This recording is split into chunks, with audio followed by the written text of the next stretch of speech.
Okay, welcome to June 16th, 2022 meeting of the Human Services Advisory Board. I'm calling this meeting to order at 7:01 PM. Roll call. I will now call the roll for the record of board members' attendance. Joanne is here. Mary Earls. Monica, Present. Gloria, and Alfreda Lee. Here. With four out of seven voting members in attendance, we have a quorum of four or more. Staff, is anyone present in person, online, or by phone to speak during the citizen comment period? No. We will now consider approval by motion of March 3rd, 2022 meeting minutes. Do I hear a motion to approve? I motion to approve. Do I hear a second? I second. Okay. Does the board have any discussions or corrections regarding the minutes? All in favor of approving the minutes, please say aye. Aye. All against say nay. The motion to approve carries. The first class action to hold a public hearing to obtain views of citizens on the proposed funding and application process for the allocation of approximately $500,000 in 22-23 City of San Marcos Human Services grant. We will have a brief staff presentation, and then I'll open the public hearing. Carol, will you please proceed with the presentation? Okay, and I'm gonna share my screen. Oh dear. 1 second. Okay.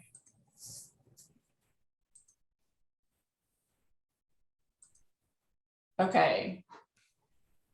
So this evening, we're having a public hearing. It is a requirement before we open the application process that we have a public hearing. And the purpose of the hearing is to obtain views on the proposed funding and application process. The Human Services Advisory Board is made up of 8 city residents normally. One of the members is a social worker who does not vote, and then we have 7 voting members. And the purpose of the board is to administer the human services funding process and make recommendations on awards. And the funding's purpose is the development and enhancement of human services in the city. So calendar year 2023 funding is approximately $500,000. And I say approximately because it hasn't received official approval yet, but that's typically what it is. And here's our application process. On June 19th, which is this Sunday, there will be a notice of funding availability published in the newspaper, and the application process is open. And we'll have the application online available for people to pull down, any agency to pull down and use to apply. Now, the applications are only for agencies, not for individuals. On June 30th, we'll have an optional applicant workshop to go over how to apply. And then on July 29th, applications are due. And from September through November, the board evaluates and scores the applications that agencies have provided. And then also agencies present to the board. And so that's how we learn more about them as they go. We spend each week looking at about 5 or 6 applications, and in the end have looked at all of them individually. And then we have a couple of meetings where the board discusses them overall and decides the ranking and the funding. And then on December 6th, the board recommendations are presented to the city council for the funding awards. So what agencies are eligible? Here's the definition of a human services agency for this process. So this is the definition that we use for this process. And a human service agency is an organization that seeks to improve the quality of their clients' lives by providing, facilitating, or recommending support for an array of basic social, physical health, housing, and mental health services to needy clients in the community. That's our official definition. What expenses are eligible? labor, supplies, materials, equipment, facility operations and maintenance, leases, phone, internet access, whatever you'll need in order to run a program and be a nonprofit agency. What expenses are, well, not everything though. What expenses are not allowed? Furnishings, vehicles, client incentives, like, you know, if you join our organization, you get a bonus or whatever. And fundraising, no fundraising expenses are allowed. So applications are evaluated by the Human Services Advisory Board, and there are evaluation criteria, and there's a risk assessment as well. And all of that is contained in the application, so you can see exactly what you're going to be evaluated on. Evaluation criteria, the board looks at whether the agency has done a good job of justifying the need for the program, whether it appears that it will be run cost effectively, whether the agency is ready to implement the program. We want programs that will go ahead and be started. And then any results and outcomes that are predicted from the program. So that's the evaluation criteria that the board looks at as they're judging among the applications. There's also a quick risk assessment to see, looking at program complexity and the experience of the organization in running it, to judge whether it would be a high risk, which means, is there a risk of the program not moving forward? That's what we would be looking at for risk. And so we are having a public hearing this evening to obtain the views of citizens on the proposed funding and application process. And so with that, I'll turn the meeting back over to Joanne, and she can open the public hearing, and then we can hear from anybody who's available, and then and move forward from there. Okay. And I'll stop sharing my screen. Okay, thank you, Carol. I'm now opening the public hearing. Staff, is anyone present in person, online, or by phone to speak during the public hearing? No. I'm now closing the public hearing. The next action item is to consider approval of standard board and commission bylaws as amended by City Council March 1st, 2022. We will first have a brief presentation, then discussion on items. Carol? Okay, I'll share my screen again. I'm sorry, let me get out of that presentation.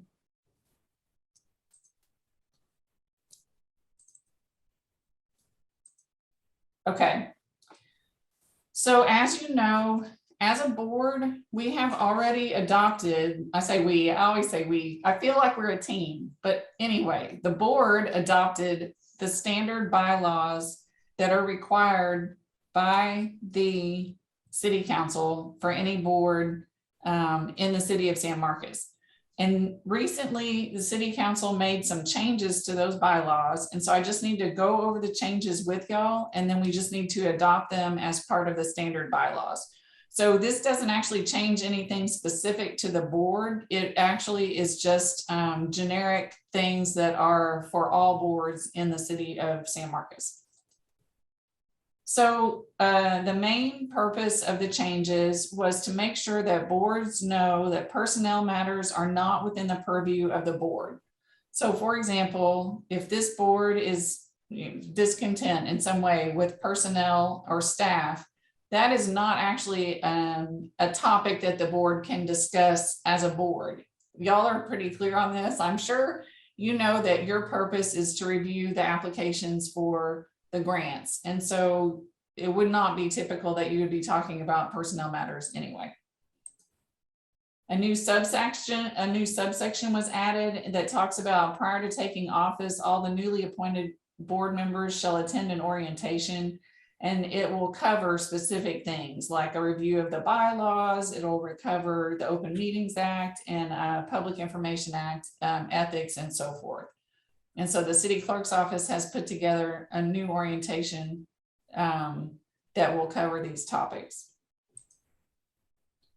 Okay, another article, and this is again repeating, personnel matters are not within the purview of the board or commission and not appropriate for posting on an agenda, discussion at a meeting, or as a subject for recommendation. So just know that that's just not part of what you do as a board.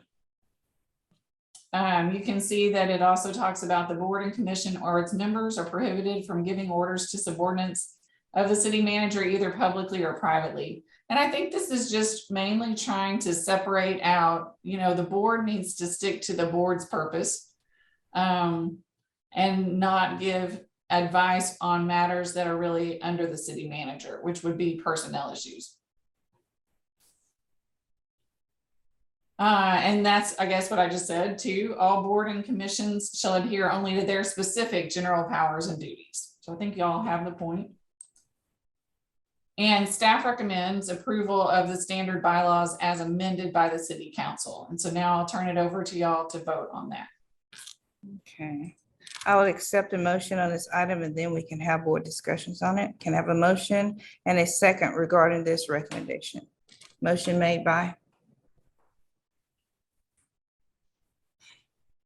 I motion to approve. and then second. I second the motion. Is there any discussion? We will now have a roll call to vote. Carol, can you please call the roll? Yes. Joanne, I accept. Mary. I wonder if Mary has dropped off accidentally. Let me make sure she can be a panelist. 1 second.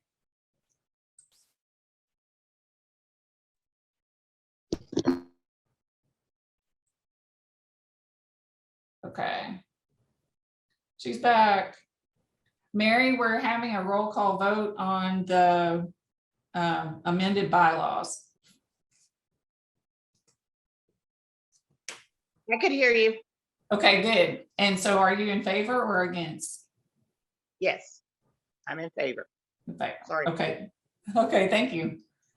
Monica I approve. and Alfreda.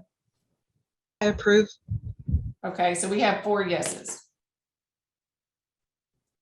Okay.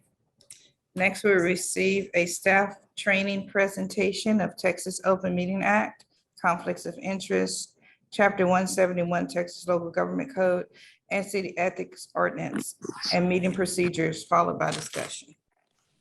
Okay.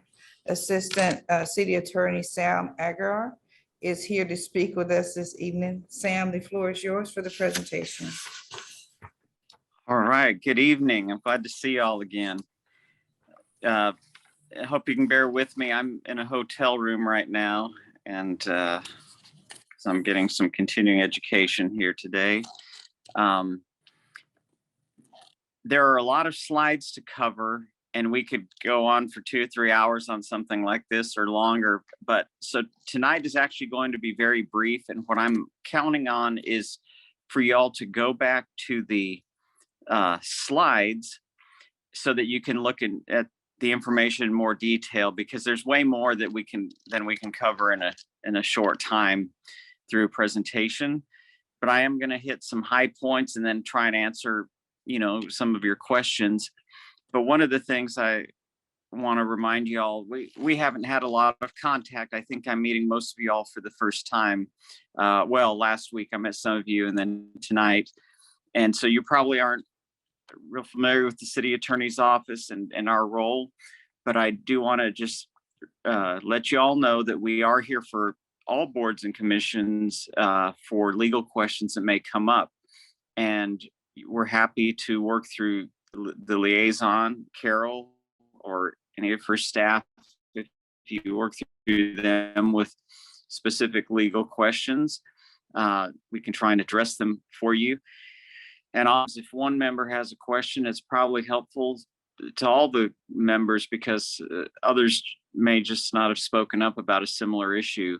The other thing is sometimes the question is more personal, such as you have a very personal question about a possible conflict of interest that maybe you're not comfortable sharing with the staff liaison for various reasons, confidentiality and whatnot.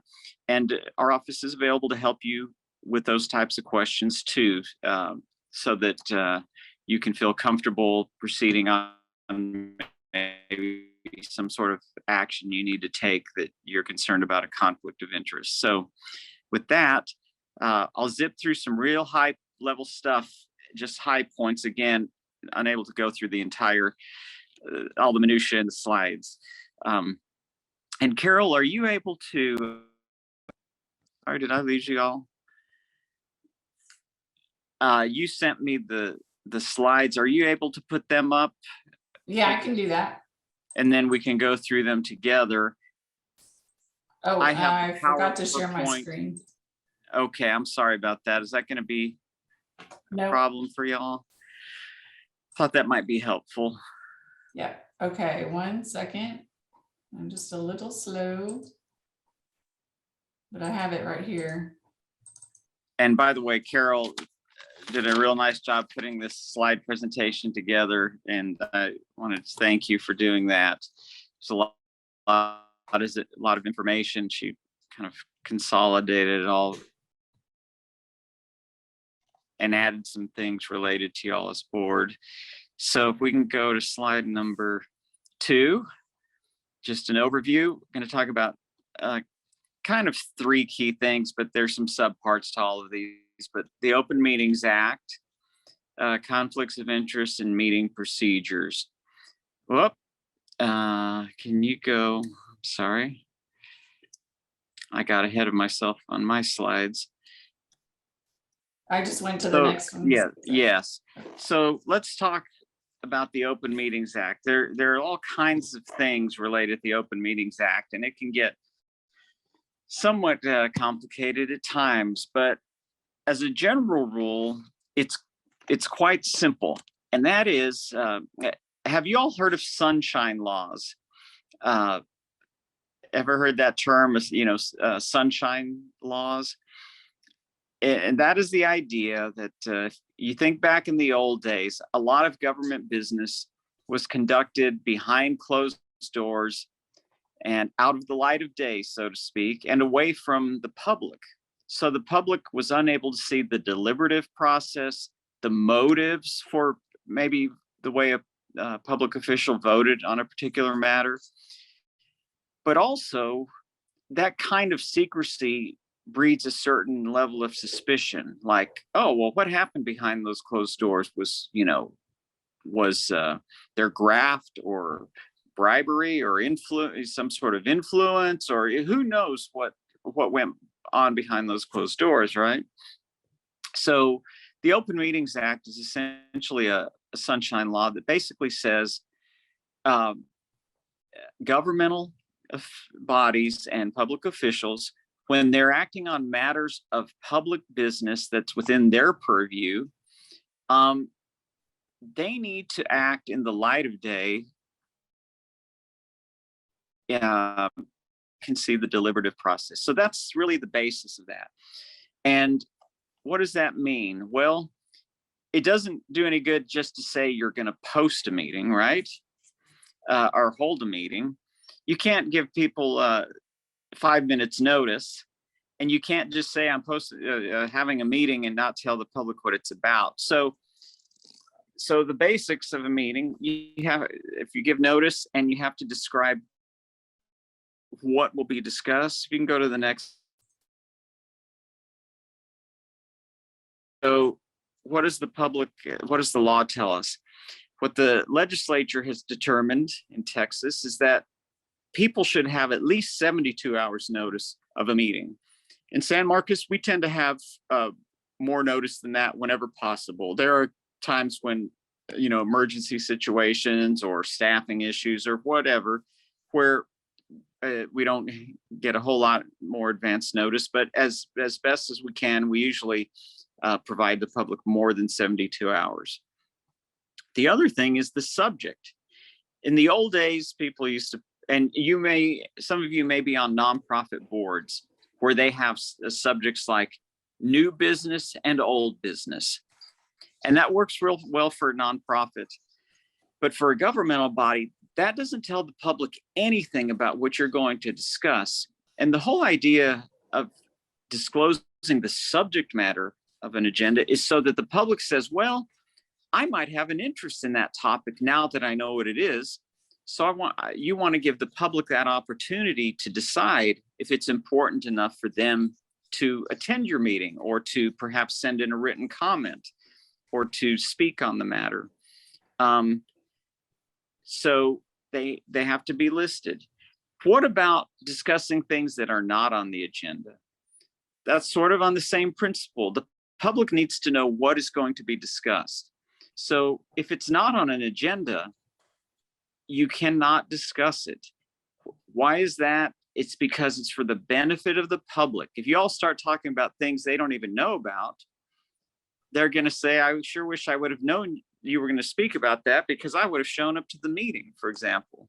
So that's really the idea. If you look at open meetings, it can be cumbersome perhaps, and it can make meetings frustrating at times because there are things, maybe a citizen makes a comment and y'all want to start talking about that, and it's real, timely subject.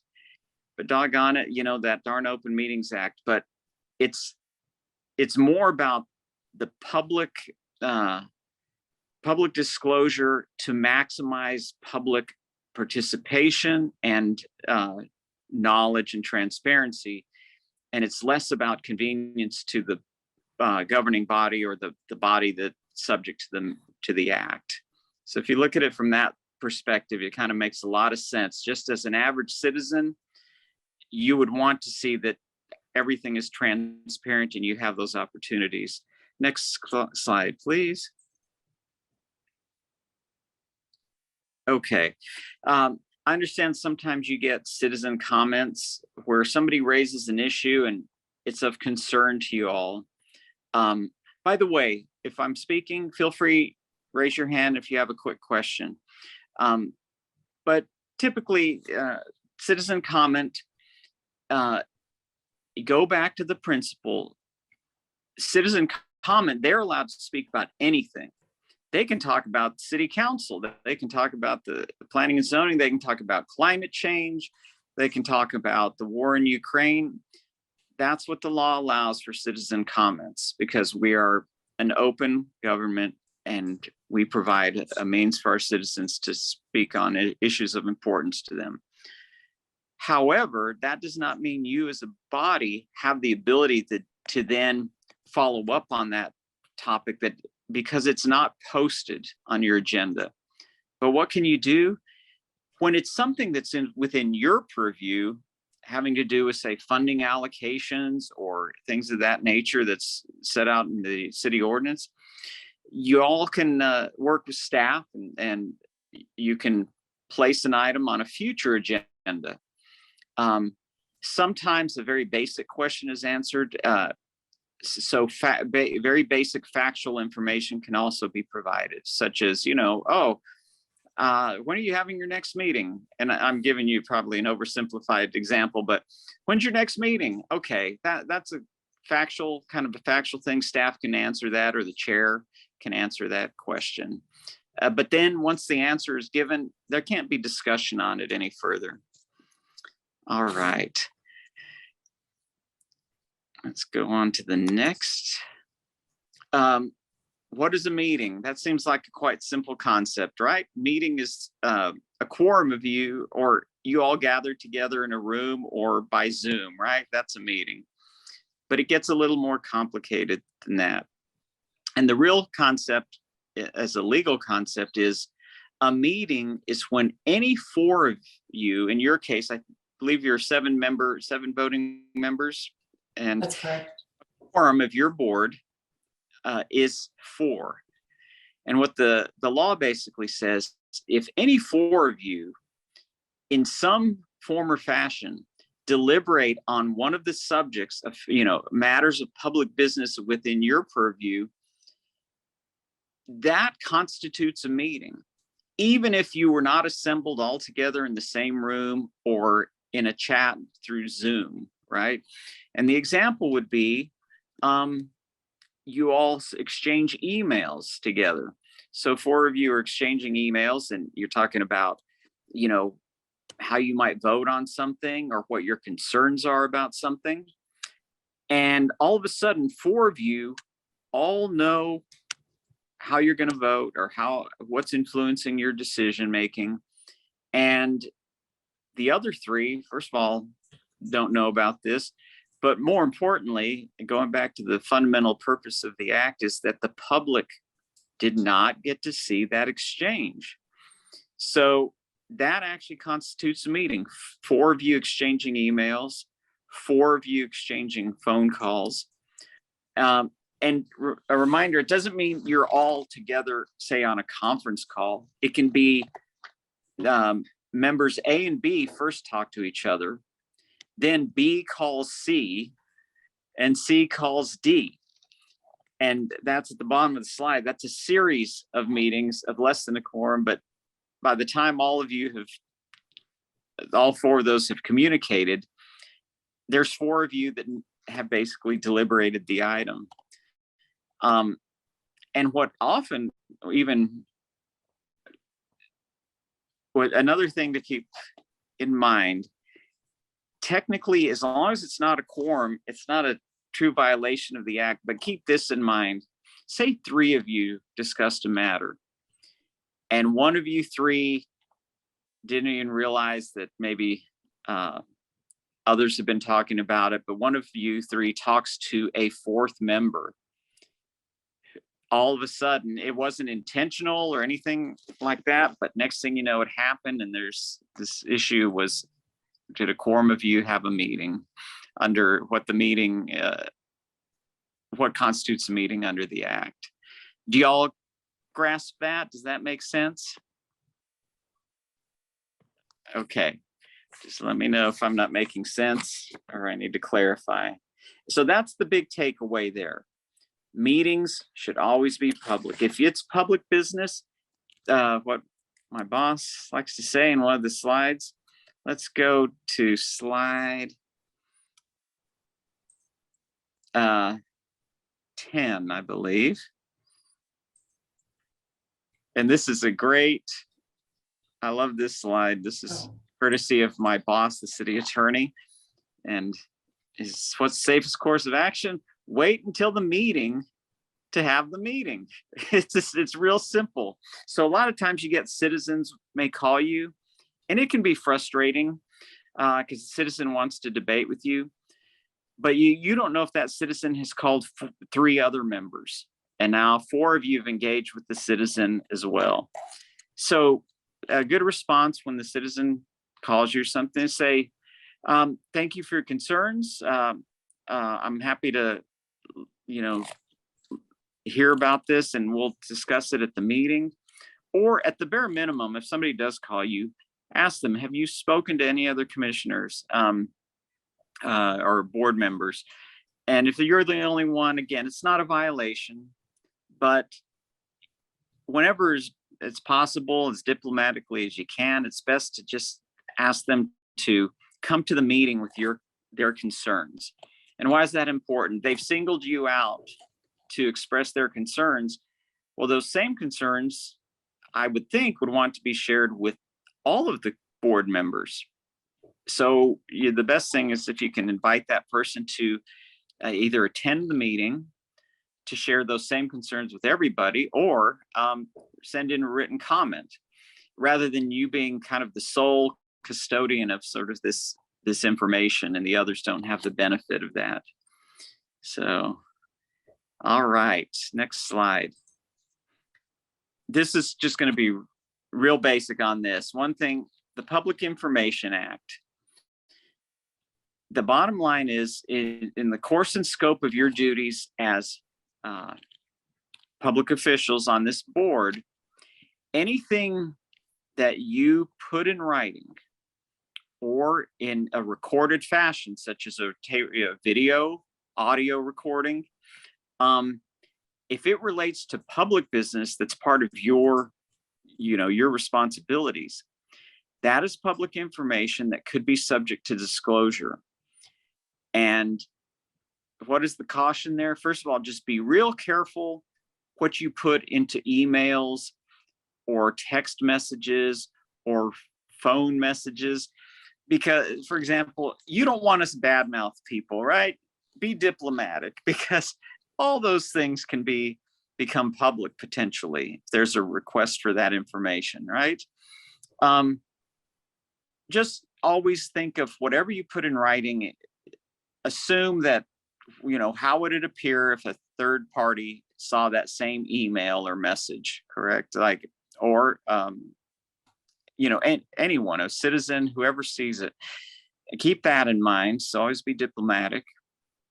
And another thing to keep in mind is that use of your personal devices, such as your cell phone, could potentially be subject to disclosure. Things on there, I'm sorry, not the cell phone, but like a text message that's, again, talking about, you say, your agenda.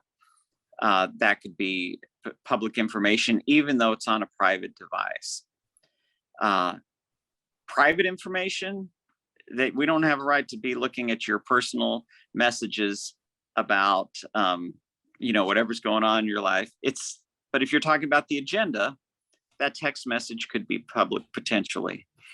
And just that's what all I'd have to say there is keep that in mind. Does that make sense to everybody? Or do you have any questions on that?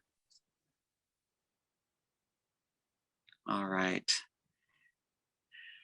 Conflicts of interest. Next slide. I'm sorry, 12. This can be, again, a bit complicated.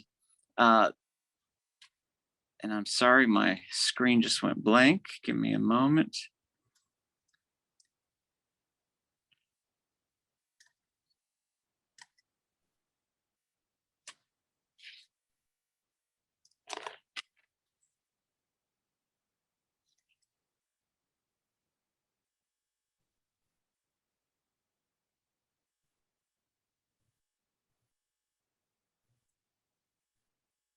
All right. You'll have to bear with me. I'm using a laptop, so I can see the slides on my cell phone, but on the laptop, these old eyes of mine can see it much better. So we're going to talk about two things, but the principles are the same. There's, if you can go to the next slide, we have the city's ethics ordinance, and then we have Chapter 171 of the Texas Local Government Code. But in a nutshell, the concepts are the same. If we can go to, again, this is a lot of information, but I want to jump over to slide 20, I believe.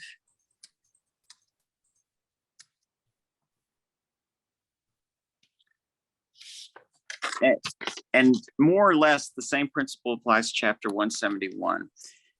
Here's the thing about Chapter 171 of the Texas Local Government Code real quickly, and that is the city and the city council does not enforce that. Believe it or not, that's something that would be enforced through the district attorney's office.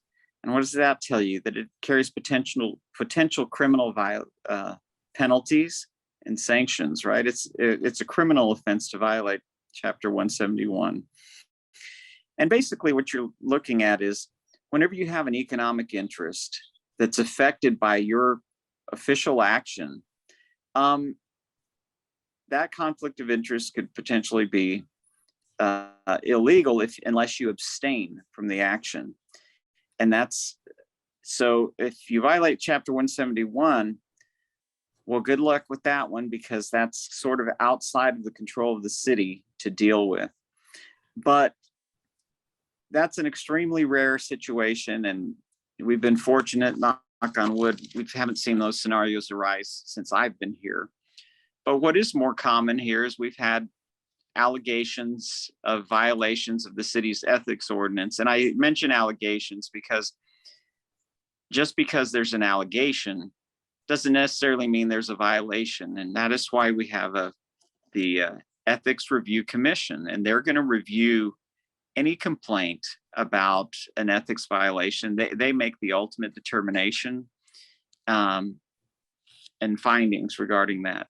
But let's talk about the kinds of things that create a conflict of interest. And it's something that has to do with any economic benefit or an economic effect. That it can be positive or negative. And I'll give you an example of that. But it's something that either affects you or an immediate family member. So for example, you're voting on, and with your board, it's going to be more limited, but I'm trying to think of an example where you have a relative that works for an organization. Maybe they're employed there, and there's a contract that you would vote on that would somehow lead to a profit for that entity. Maybe they're a contractor that does affordable housing, for example. And you know for a fact that if you award a particular contract, it's going to indirectly benefit this firm that your relative, your spouse, for example, works for. Or it could even be yourself, right? Company that you work for. That's a potential economic benefit to you. So maybe there's a real property interest where there's going to be some sort of affordable housing project that's adjacent to a piece of land that maybe you or a family member owns. And if this project is approved or this funding is approved, oh gosh, now this vacant lot that's been an eyesore for years, now it's going to have a home. It's going to increase the property value in my neighborhood, and I'm going to benefit from that. But it also works the other way. The impact could be negative. Maybe there's a stigma associated with, say, affordable housing for some folks, right? That we know that reality, that some people view it that way. So there's that stigma, and you think, oh gosh, if we vote for this funding with this agency, there's a likelihood they'll build a house here and my property value is going to go down or something. And so you vote against it. The point is you're influenced by the impact on your economic interest. And again, the impact could be positive or negative, but you're influenced by it. And what does that mean? It's very much like, I like to think of it as how trial lawyers select a jury, right? You've always learned this growing up, that the jury is supposed to be, impartial. It's a jury of your peers, and it's a fair and impartial, and they don't have a bias, and they go into the matter, the case, with sort of open mind and kind of a neutral position. They shouldn't be influenced by things that affect them personally, right? And that's the same concept here. When you're evaluating a decision, it should be wholly independent of any personal impact upon you or your economic interests. Sense to everybody. And do you have a question about that? Okay, I should mention, some of you may be associated with some local nonprofits. There is kind of a little nuance in the city's ethics ordinance that does provide that, and let me find the exact section here. Bear with me. To click on the right tab.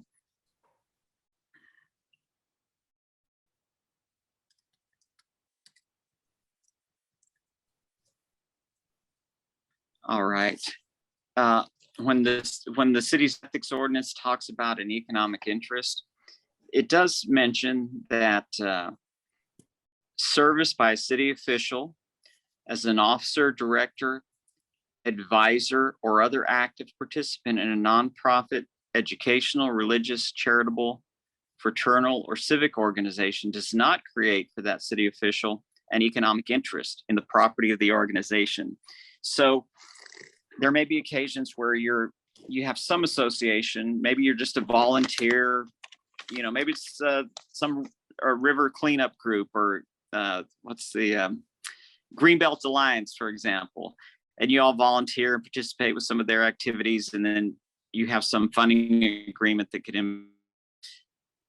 doesn't necessarily create a conflict of interest. And that's a great example. Whenever you feel a little uncertain or unclear, we're happy to help you sort through that and give you an opinion whether you're safe to vote on a matter. And when you have those types of questions, you can channel them through Carol in most cases. But again, if there's instances where you're uncomfortable and you want to minimize for confidentiality, the number of people aware of your question, you can call us directly if you need to, but ideally work through the staff liaison and then she can put us in touch with each other to discuss the issue. All right. Any questions on that? Okay. Meeting procedures. That would be slide 22, please, on that one. San Marcos has a beautiful section under Chapter 2 of the city's Code of Ordinances, and we have some kind of a bullet point summary of some of the key provisions and that have to do with how a meeting is run. And there's a couple of things going on here. There's Robert's Rules of Order that has to do with maintaining a certain decorum during a meeting, and also has to do with enabling all points of view to be expressed so that, say, the majority doesn't somehow oppress the minority voice during a meeting. And by minority voice, I mean minority in numbers, so if there's, the idea is that everyone should have an opportunity to be able to speak on a subject matter, even if they're on the losing side of the proposition, generally speaking. And that's separate from the Open Meetings Act. So violation of Robert's rules doesn't mean you're violating the Open Meetings Act. Okay, just wanted to kind of make that distinction. They're two different things. So let's go down the first slide here. By ordinance, and actually by state law, there has to be some opportunity at every meeting, and this applies to every board and commission of the city and to the city council. There has to be a citizen comment opportunity. And the city of San Marcos, this was only a recent addition to state law, but the city of San Marcos was way ahead of that and has had that requirement for years and years. And that's why we have the citizen comment period.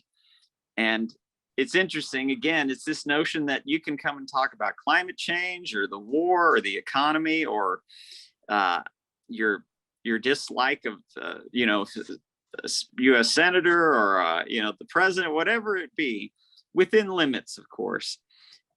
So citizens can speak during that time. They can speak also separately on a public hearing, but they can't speak on the same subject matter twice. If you speak about the public hearing item during citizen comment, you don't get to speak again on that. Again, here we have a limit of 3 minutes per person speaking. And again, that's just simply to maintain some order. We can't have people speaking 1 hour to the exclusion of others, and also to the exclusion of enabling the board to get to other business at hand.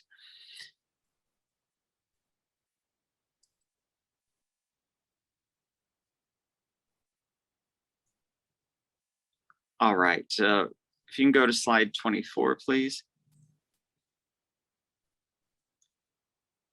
I addressed that earlier, but generally, I want to mention this as a comment there. All comments and questions should be directed to the presiding officer.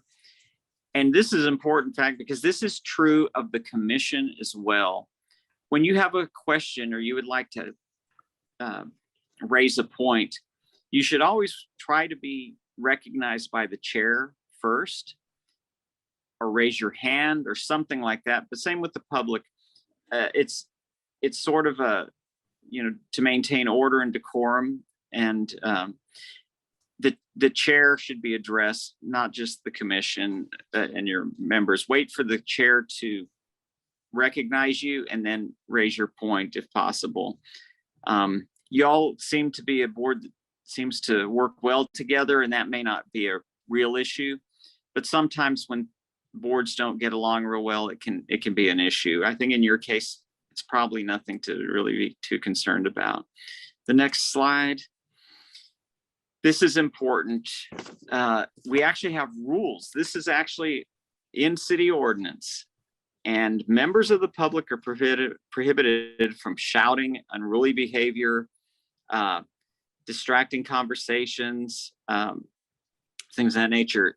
Defamation.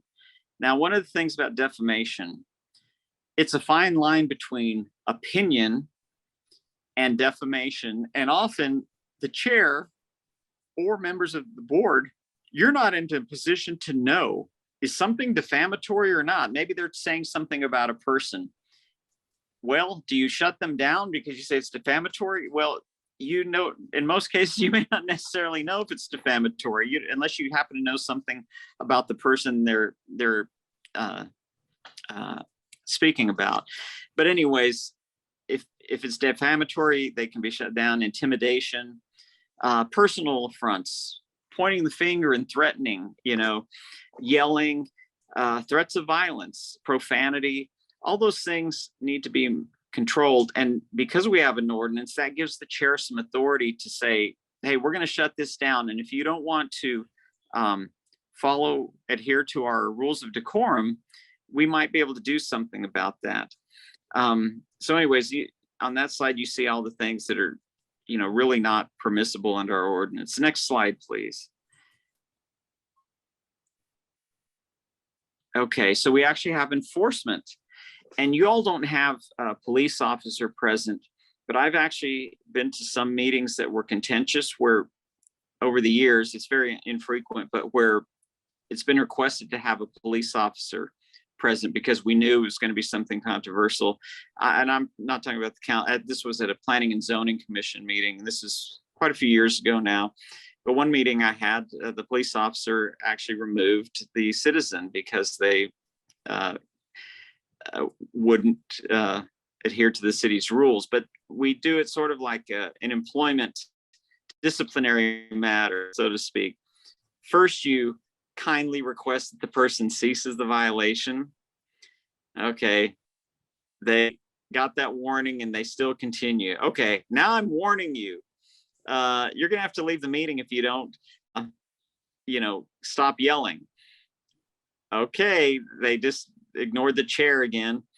If the violation continues, you order them to leave the room. But sometimes they don't feel that threatened by the chair's order, especially when there's no, say, law enforcement officer there or something.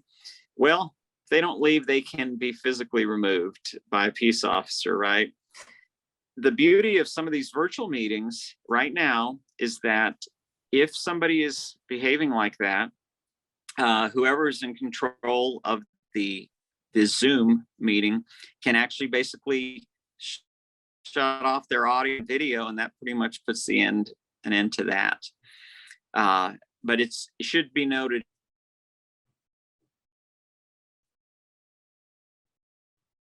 however, a member on the board can point that out. Mr. Chair, I'm very uncomfortable with this. I'd like, if you could, would you please request a citizen to not yell or whatever? So you all can speak up, but defer to the chair as much as possible and at least get the chair's attention on something like that, to always respect the role of the chair. All right. All right, Kara, let's go down. I'm taking probably way too much of your time, but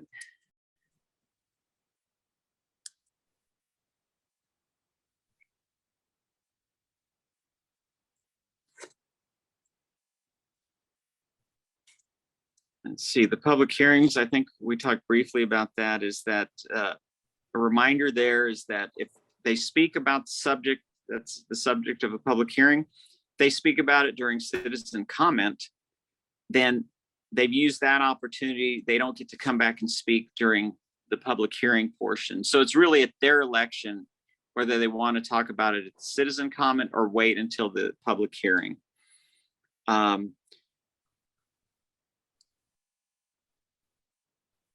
Just like any other matter, there has to be a description. The city staff can do their presentation. They make any recommendations. And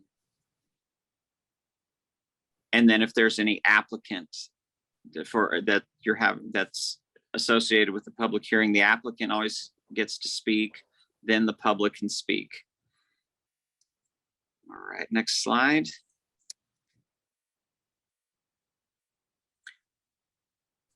So parliamentary procedure, and Carol put together really good, I should mention, Carol put together most of the parliamentary procedure slides and they're excellent. And so I would hope that you all can read that, but I kind of briefly touched on it. And it really comes down to maintaining some order so that business can be conducted efficiently, in a civil manner, and in a fair manner. That's a real important aspect. In a fair manner that allows public appointed officials to have their say, generally speaking. If you all ever watch the Planning and Zoning Commission, we currently, and this has been my experience since I've been here, all of our the chairs of the Planning and Zoning, there's often different views, philosophical views on, what direction the city may need to go in or what's appropriate for particular zoning. But what I've always admired about all of the chairs for our Planning and Zoning Commission, they always have allowed every member to have their say, without cutting them off, giving them every opportunity to speak or to, respond, to express their views. And so that's a nice thing in San Marcos. We rarely have to really invoke the strictest aspects of Robert's rules because there's already a civility to the way meetings have been run, and we've been real lucky with that. And I haven't been to any of your meetings. My sense from seeing y'all tonight and last week is that I think your meetings hopefully go smoothly and you all are generally not having contentious meetings. So when Robert's rules comes into play is usually when there's starting to be a little tension in the meeting and maybe some, the debate starts to get a little heated and whatnot. Well, Robert's rules is a way to say, let's calm things down. Let's follow some procedures here and keep things in an orderly and civil, manner here. So if we go to the next slide. I had mentioned this already about the Texas Open Meetings Act versus Robert's Rules. One thing I want to mention is that, let me raise one point first. One of the fundamental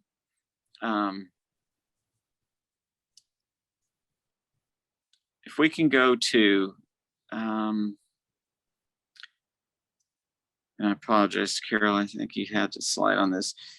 I just want to mention one fundamental concept, the most basic one that you all deal with.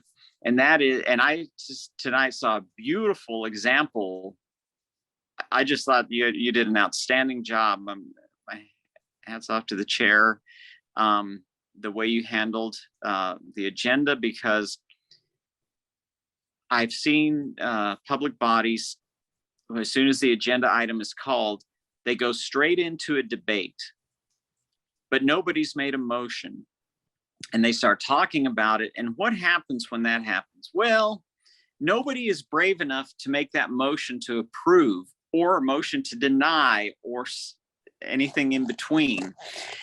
And so what they start to do, they just kind of feel each other out to see if the consensus starts to form around a particular position to be taken on the item before them.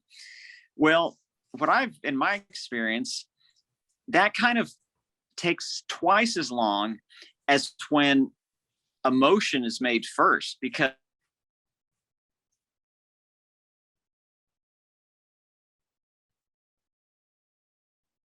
to change your opinion as you hear other comments, but the motion just seems to distill everything down to the fundamental issue before you.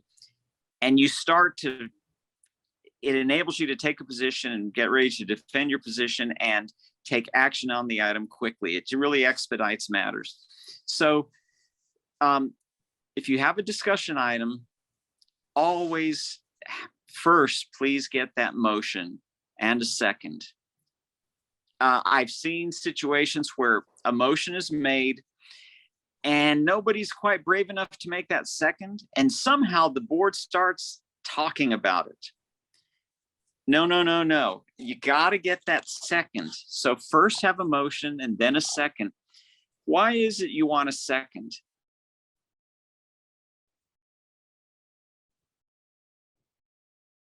Rules is about efficiency.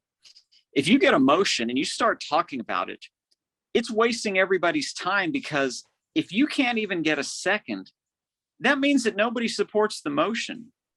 That says it all right there. If they don't even support the motion, let's not waste our time on it. Let's get a different motion. You move on. Okay.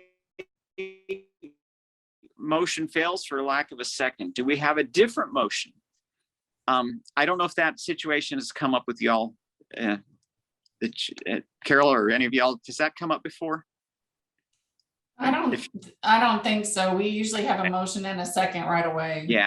So Yeah. like I said, I was so pleased. I thought y'all did the most outstanding job tonight with the way you all have run your meeting. It's just phenomenal. So I really, I think you did a great job. You identified that you listed the topic on the agenda. You read the topic, you opened it first with a motion. Now in your public hearing items, of course, you have the public hearing first, and then you close that and you have your motion and a second, and then discussion. So just went beautifully tonight. Regular motion, Carol has some listed here on slide 32, if you want to go down there.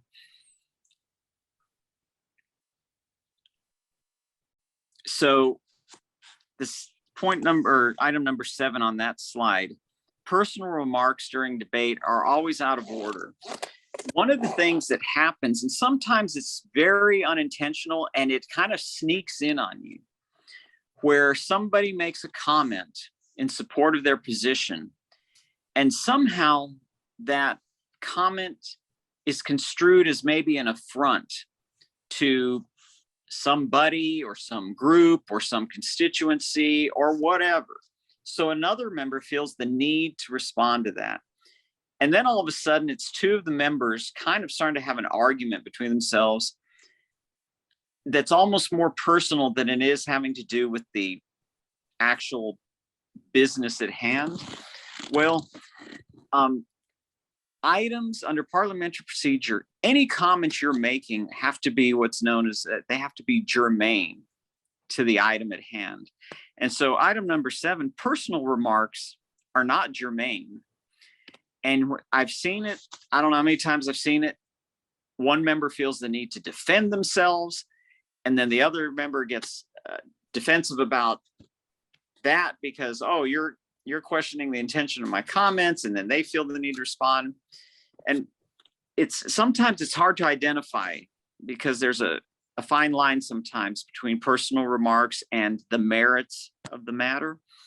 But as the chair, this is a hard job for the chair, but always keep that in mind. If you think something's straying off into that, in that direction, it may not be germane, and anybody, the chair or anyone on the commission, can raise a point of order and say, Mr. Chair, point of order, but I don't believe the comments they're making are germane. And then the chair can make a ruling on that point of order and say, yes, I agree with you. Let's keep the personal remarks out of this and get back to this matter at hand. All right. Let's go to the next slide. All right, majority vote. Simple concept, but one of the things, and this is not really a legal issue, but something I'm going to throw it out there for you. It's never any fun to be on the losing side of a matter. But the whole idea is that's why we have an odd number of members on these public bodies, so we don't have ties, right? And that's why you all have alternates, so that if you have a missing member, and you can have the alternate come in to keep your odd number of members present. once the matter is voted on and decided, when you're on the losing side, my best advice is, it can be frustrating. Maybe next year that matter can come up again and you have another opportunity to change some minds. But, think of yourself as a public official and, accept the will of the majority, as frustrating as it can be on occasion, because the matter's been decided. And then, that's where it's at. And maybe next year there's another opportunity to change some minds on the issue if it comes up again. So next slide.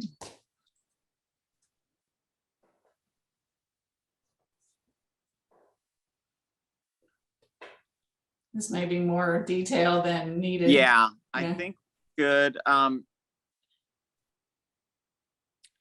did want to raise, this is something, I'm not going to refer to a slide, but just if you all ever watch any of the other boards where I'm typically present, such as the Planning and Zoning Commission, there are times, and I think I mentioned one example, where the commission may go off on a subject before the motion is made.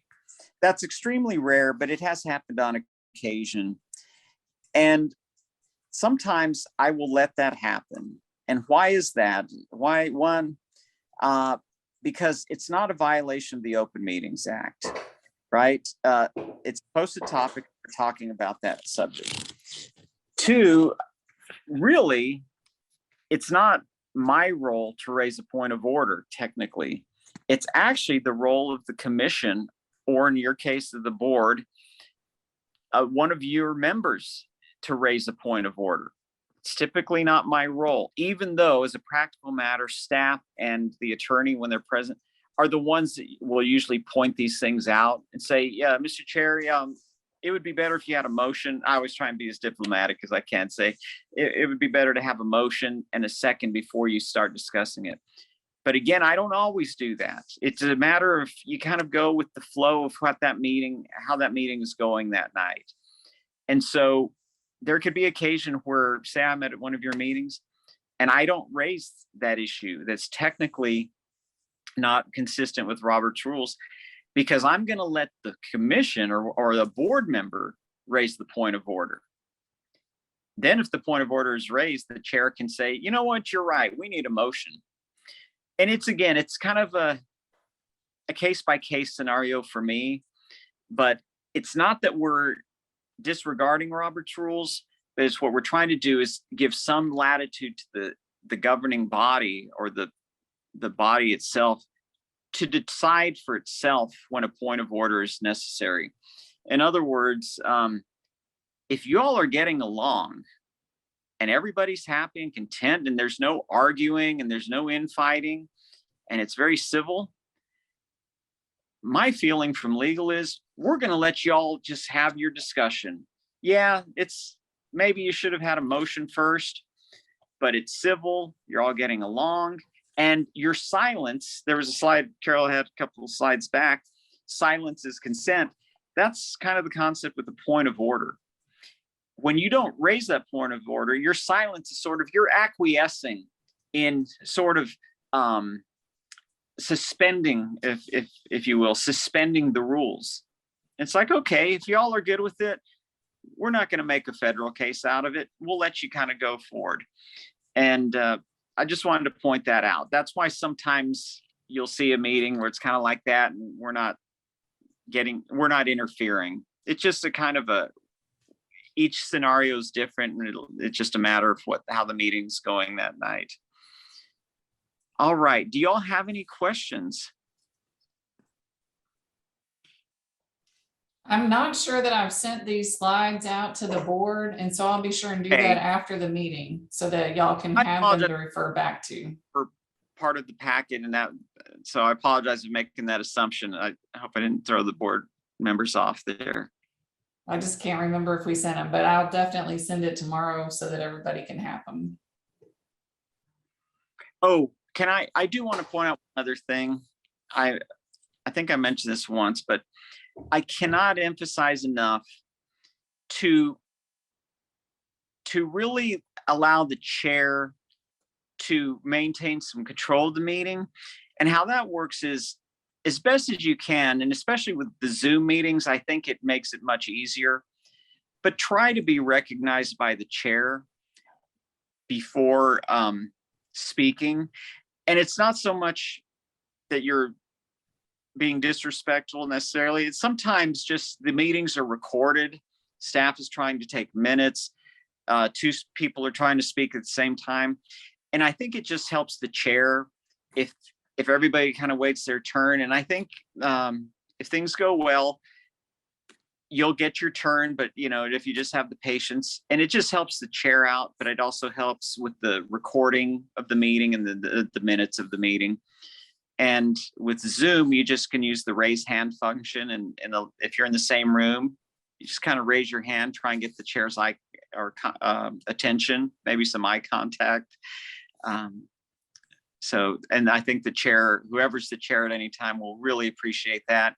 And it also makes you look like a board that's really got its act together and is very respectful of each other. And that's all I have, unless you have questions.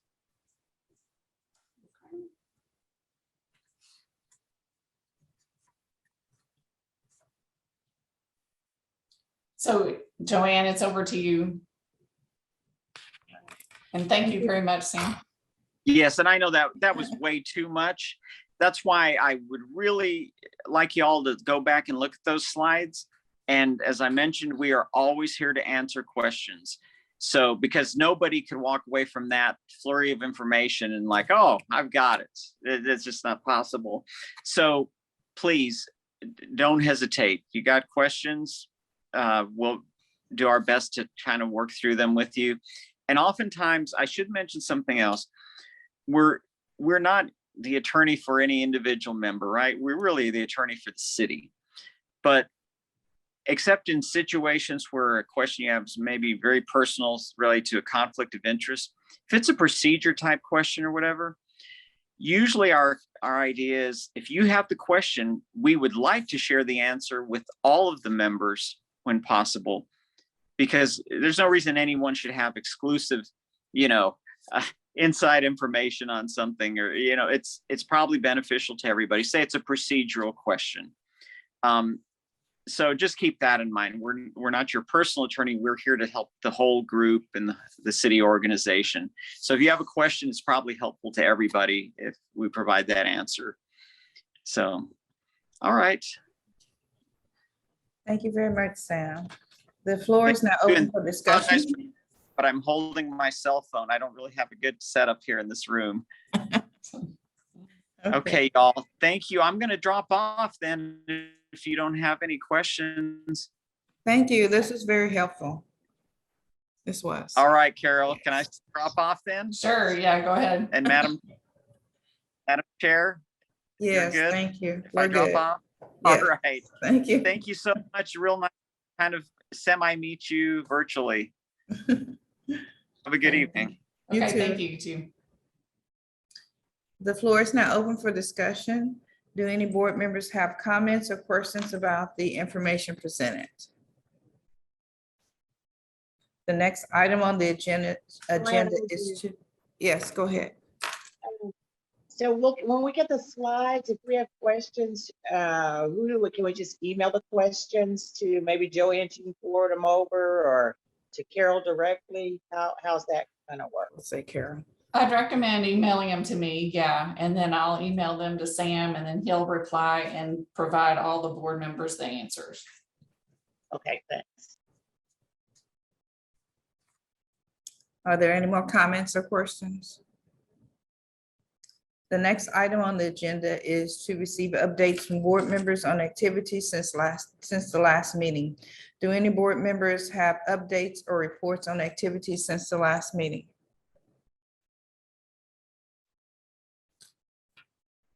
We are now to the future agenda items portions of the meeting. Board members may provide requests for discussion items for a future agenda in accordance with the board's approved bylaws. No further discussion will be held related to the topic proposed until they are posted on a future agenda in accordance with the Texas Open Meeting Act.